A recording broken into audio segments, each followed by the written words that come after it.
이번 영상은 우리가 투자 활동을 할 때 우리의 감정적인 부분 또는 이 본능적인 부분, 이러한 부분을 이 뇌 구조와 함께 이 손절매라는 내용에 대해서 말씀을 드리도록 하겠습니다.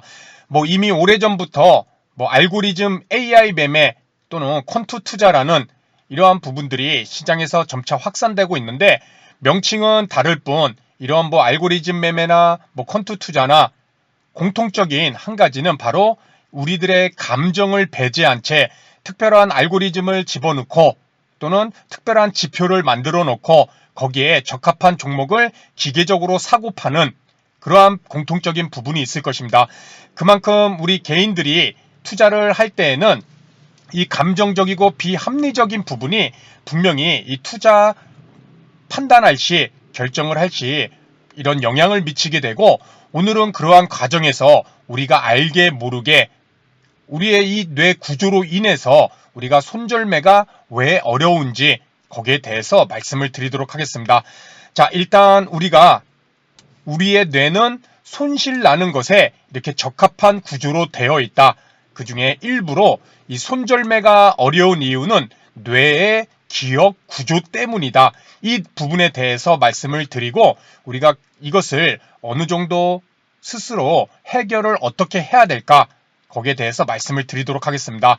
자, 손절매가 어려운 이유, 뇌 기억 구조 때문이라고 제목을 적었는데, 우리가 먼저 손절매가 이렇게 첫 매수 시 내가 이제 종목을 매수를 할 때 미리 손절매 기준을 정해놓고 매수하시는 분들도 많이 계시죠. 그렇죠? 지금과 같이 시장이 급등락이 나오고 조정장인 경우에는 반드시 이렇게 손절매를 미리 정해놓고 매매를 하시는 것이 참 내 계좌를 지키는 그런 하나의 기준이 될 것입니다. 그런데 미리 손절매를 정해놓았음에도 생각했던 것과 달리 손절매를 못하는 이유, 그 중에는 이 첫 손절매는 내 계좌에 최종적으로 손실을 확정하는 그런 결과로 손절매를 하게 되는 것이죠. 손절매로 인해서 내 계좌에 손실이 확정된다. 그렇기 때문에 우리 모두는 본능적으로 손실 확정 짓기를 원하지를 않는 것이죠. 그렇죠? 그래서 망설이게 되고, 또 내가 매도하면 바로 오르는 기억이 많았기에 이번에도 버티면은 다시 오를 수 있다는 기대감을 또 갖게 된다는 것이겠죠. 자, 여기서 제가 이 별표를 하나를 쳐놨습니다. 내가 매도하면 바로 오르는 기억이 많았기에 이번에도 잘 버티면은 다시 오를 수 있다는 기대감을 갖게 된다. 실제 내가 매도했을 때 많은 종목들이 올랐을까? 거기에 대해서는 한번 생각을 해봐야 됩니다. 왜냐하면 이 부분이 바로 우리 뇌가 우리를 착각하게 만드는 그러한 내용이기 때문에 이 내용을 한번 우리가 잘 생각해 볼 필요가 있습니다. 자, 그렇기 위해서는 우리의 뇌가 과연 어떤 부분에 대해서 우리들에게 더 잘 기억되게 만드는지 거기에 대해서 이 내용을 한번 보도록 하겠습니다. 이 뇌는 많은 정보들 중에 생존의 가치가 있다고 생각하는 정보를 더 보존, 기억하려고 애쓴다. 그렇죠? 그 정보들의 가치를 매기는 척도가 바로 감정이다. 즉, 감정은 마치 우리 정신세계에서 이 가치를 표시하는 이 돈과 같은 존재라는 것이겠죠. 그렇죠? 그래서 쉽게 얘기해서 감정이 강하게 실린 정보가 가치 있는 그리고 중요한 정보라고 여긴다. 그럼에 따라 이렇게 감정이 실린 정보는 가치가 있고 중요한 정보라기 때문에 쉽게 장기 기억에 저장이 된다. 특히 이 장기 기억에 저장되는 해마 옆에 뇌의 가장 깊은 곳에 위치한 이 편도체가 이런 강한 감정에 관여를 한다. 우리가 똑같은 모습을 봤을 때 A와 B라는 모습을 봤는데, 어떨 때는 B라는 모습에 우리가 감정적으로 더 놀래거나 더 공포심을 느끼거나 더 후회를 하거나 더 환호를 했을 때 그 B라는 모습이 우리들한테 더 오랫동안 깊숙이 기억이 된다는 것이겠죠. 그러한 관점에서 뇌의 구조인 이 해마 옆의 편도체, 그렇죠? 이 뇌 구조를 간단히 보게 되면은 이러한 부분, 이 뇌 구조의 편도라는 부분, 이 자극을 통합하고 이 감각과 감정, 기능을 연결한다. 그래서 감각계에서 유입된 정보는 이 감정적인 의미를 부여하는 이러한 관문 역할을 하는 것인데, 이 편도라는 부분에서 감정과 연결된 그러한 부분을 더 잘 기억하고 자극해서 오랫동안 우리 머릿속에, 뇌 속에 장기 기억으로 저장을 한다는 것이겠죠. 그만큼 우리가 얼마만큼 감정적으로 느낀 상황이냐에 따라서 그 부분이 우리에게는 더 기억이 되고 그 부분만 우리가 나중에는 기억할 수밖에 없다는 것입니다. 이것이 우리들의 뇌의 기본적인 구조라는 것이죠. 그렇죠? 그래서 내가 매도했을 때 바로 오르는 기억이 많았다는 것은 실제 진짜로 그랬는지, 아니면은 내 기억이 그러한 부분에 대해서 감정적으로 더 크게 반응을 해서 더 잘 기억이 된 건지, 그것을 우리가 객관적인 자료를 갖고 판단을 해봐야 된다는 것입니다. 뭐 차트상으로 봤을 때 내가 여기서 종목을 매수했는데 여기서 21이평선을 이탈해서 또는 장대 음봉이 나와서 여기서 매도를 했습니다. 그러면은 쭉 떨어지죠.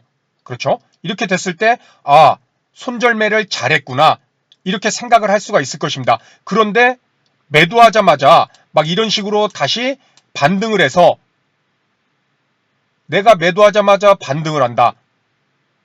반대로 내가 매도했더니 떨어진다. 그리고 여러분들은, 방송을 보시는 여러분들은 어떤 것에 더 감정적으로 실릴까요? 저 같은 경우는 제가 손절매를 했는데 막 오르는 종목들, 내가 매도하자마자 오르는 종목이 만약에 생긴다면은 그 종목을 몇 날 며칠 얼마까지 오르나 계속 보게 되는 그러한 기억이 상당히 많습니다. 잘 매도해서 떨어지는 종목은 거기서 끝나죠. 잘 매도했구나. 그래, 역시 여기서 손절매를 잘했어.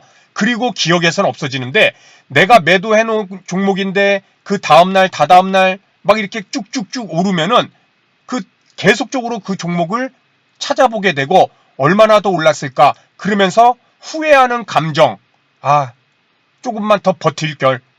그랬으면 이 손실도 안 보고 다 수익으로 연결시킬 수 있을 텐데, 이러한 감정이 계속 그 종목을 보면서 실리게 된다는 것이죠.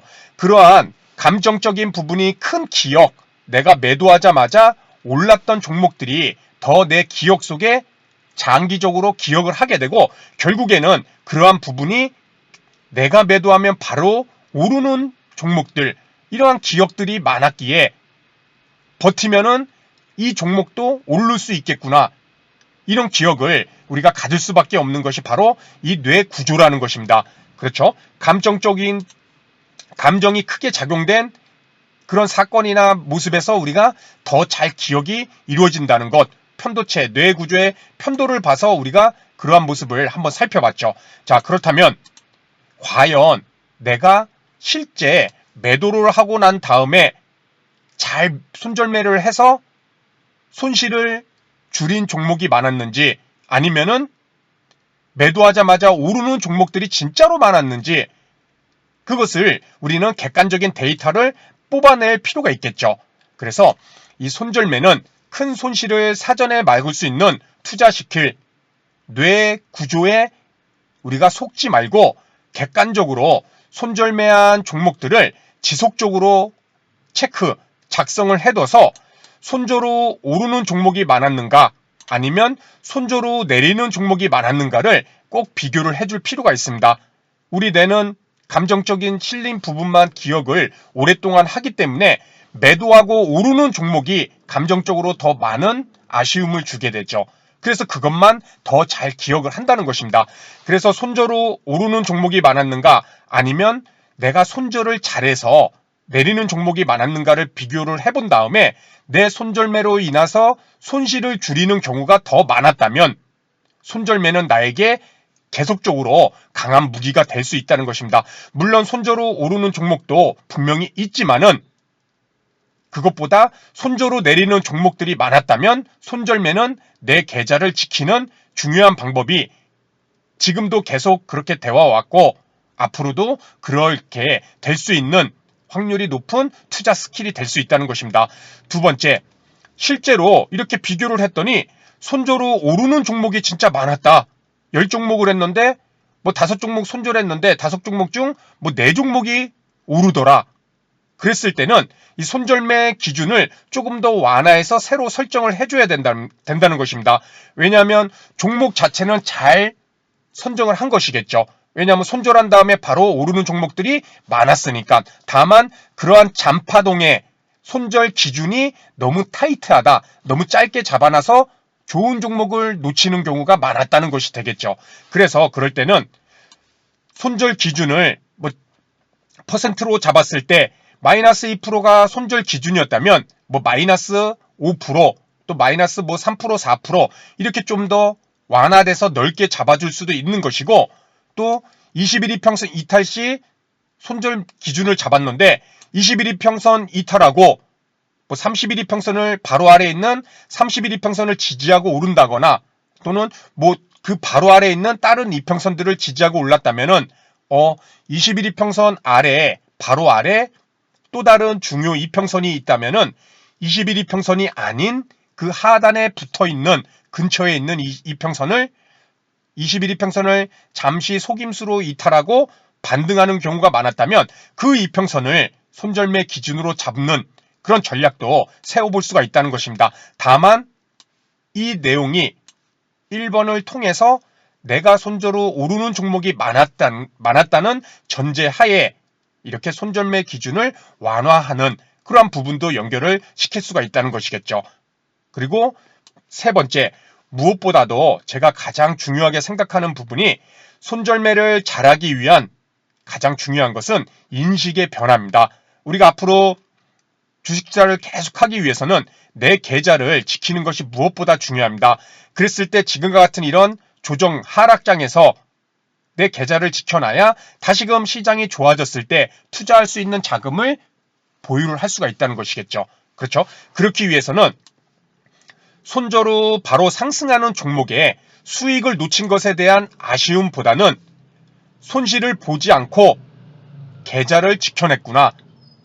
그렇죠? 손절매를 하면 당연히 그 종목을 손절했는데 오르면은 수익은 놓치지만은 손절을 통해서 손실을 안 보는 것에 만족할 수 있는, 즉 내 손절매 원칙과 기준을 지킨 것에 만족할 수 있는 강한 심리적 컨트롤이 필요하다는 것입니다. 그래서 다시 처음으로 우리가 간단히 보면은 우리의 뇌는 이렇게 살펴봤듯이 감정적인 부분이 많이 작용된 그러한 내용일수록 우리는 그것이 빈도가 더 많다고 느낄 수도 있고 또 오랫동안 기억이 되고 이러한 부분이 있기 때문에 실질적으로 손절매라는 것도 내가 매도하고 바로 오르는 기억이 많았다고 생각이 되지만은 과연 그랬는지, 그것은 우리가 이렇게 객관적인 데이터를 지속적으로 체크를 해서 이쪽 상황인가 아니면 이쪽 상황인가에 따라서 전략을 이렇게 가져갈 필요가 있다는 것입니다. 그래서 손절로 내리는 종목이 많았다면 2번처럼 손절매 기준을 완화를 하는 것이고, 그리고 손절매를 한 다음에 손절매 내리는 종목이 많았다면 또다시 우리는 손절매는 나에게 매우 중요한 투자 무기가 되고 있구나, 계속해서 이것을 지켜나가야겠구나, 이렇게 전략을 가져갈 것이고, 그리고 손절매가 어려우신 분들은 바로 이 3번처럼 인식의 변화가 반드시 필요하다는 것입니다. 손절매가 쉬운 것 같지만은 내 계좌의 최종적인 손실의 확정이기 때문에 우리 모두는 본능적으로 다 피하기를 원합니다. 저 또한 마찬가지죠. 하지만 더 큰 손실을 막기 위해선 우리가 반드시 우리 뇌 구조상 이러한 감정적인 것을 더 잘 기억하는 우리의 뇌 구조상 그것을 이겨내기 위해서는 반드시 그냥 돼서는 안 되고 최소한 이러한 부분들을 우리가 한번 생각해 보면서 투자 활동을 할 때 꼭 연습을 하고 그러한 연습을 통해서 몸에 배고 실천할 수 있는 그러한 계기가 되셨으면 좋겠습니다. 그래서 오늘은 우리 뇌 구조와 함께 이 손절매의 어려움, 그리고 그것을 극복할 수 있는 저의 개인적인 생각과 함께 이렇게 말씀을 드렸는데, 손절매는 큰 손실을 사전에 막을 수 있는 매우 중요한 투자 스킬이라는 점, 그 점은 변함이 없을 것 같습니다. 그래서 오늘 내용은 여기서 마치도록 하고요. 다음 시간에도 좋은 내용으로 인사를 드리도록 하겠습니다. 감사합니다.